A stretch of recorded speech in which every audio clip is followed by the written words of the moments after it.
Welcome to Bed Crime Stories podcast. I'm your host, T, and if true crime is your jam and like me, you enjoy delving into unsolved cases, trying to figure out who done it, please consider subscribing. Also, if you enjoy my videos, please do me a favor and hit that like button. Happy Friday, my true crime friends. Hope you're doing well. So the big news in the Summerwells case today or yesterday is that Tim Coup of the Churchill Rescue Squad is, after a year, turning the reward monies for Summer's case over to a court to let them decide what to do with the $74,000 fund. There have been some questions raised in regards to distributing the reward fund. We have been advised to and will be paying the reward fund money to the court and ask them to determine the proper resolution of the matter. Upon advice of counsel, that is all I can say at this time. What court is that? This is the statement that I'm making. At this time, it will be turned over to the court and ask them to determine the proper resolution of the matter. What's the amount of the money at this point? At this point, I don't have the most accurate, up-to-date account. The money is still in the account this time, and that's all I have. Thank you. I'm just confused here, Tim. What court are we talking about? Is there a legal matter here? At this point, that's all I can say. Apparently, after the first 6 months, the reward fund was extended to a year, but now that we're at the 12-month mark, Churchill Rescue Squad does not want to be in charge of the fund. In Coup's media statement, when asked how much the fund was at, he couldn't answer, something that I found strange. How does he not know the amount of the reward? He also could not say which court he was handing the monies over. Also odd that he would not have all the information in hand when he stepped in front of a microphone and a camera. This case is shady enough. We need people who are transparent and know their facts and communicate them clearly. Words matter, delivery matters, the amount of the fund matters, as does the court you are referring to. Is Coup doing this because of an incident that occurred back in October of 2021 when Carla Dykes, the former treasurer of both the Churchill Rescue Squad and the Hawkins County Volunteer Firemen's Association, pled guilty to 2 counts of theft? Probably so. Here's what happened in that 2021 case.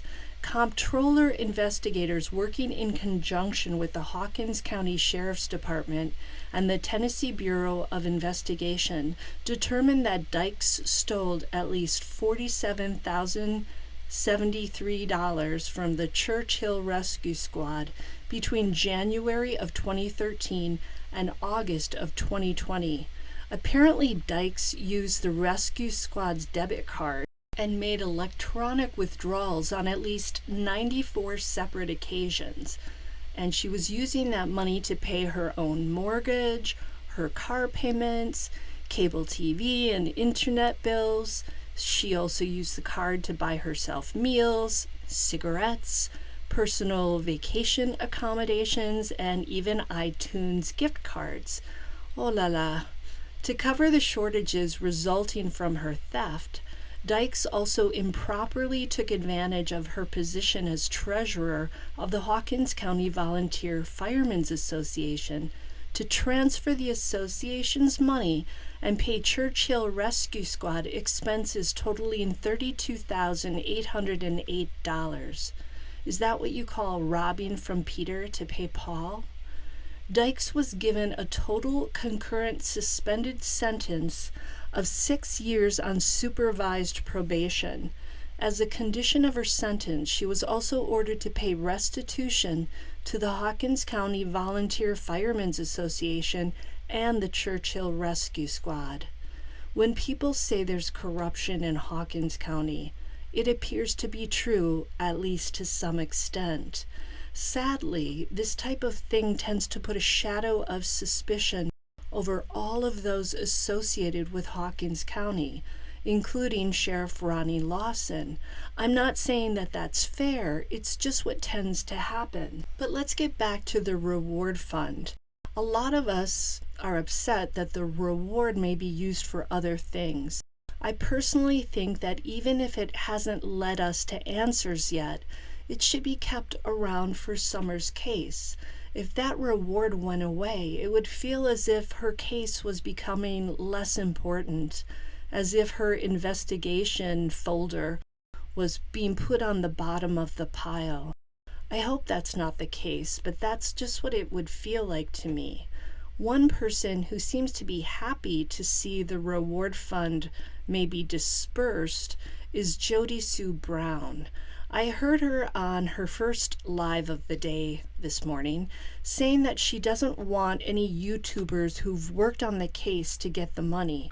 She has a problem pretty much with everyone, including Justice for All.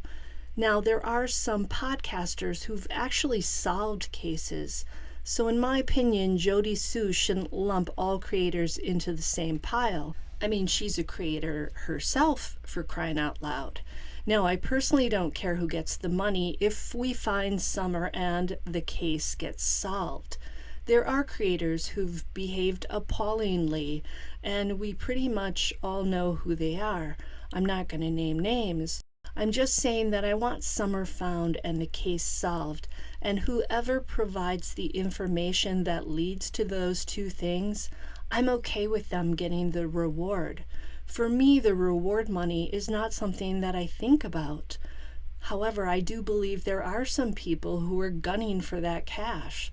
Some people who went to extraordinary lengths to infiltrate the family. I'm not a fan of that.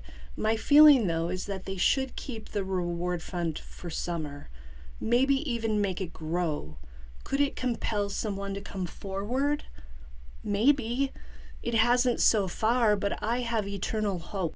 If it doesn't lead to a tip that solves the case, then put the money in a special account for the Wells 3 boys who are going to need help in this lifetime to survive their childhoods and to try and thrive.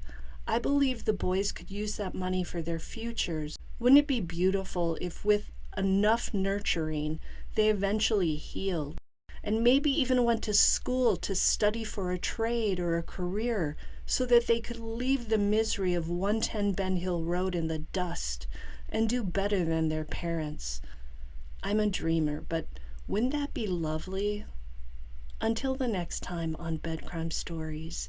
Hey, you have a good Friday. I appreciate you listening to me. Please hit that like button. Please leave me a comment, subscribe, and if you want to support my channel, you can do so right there in the comments.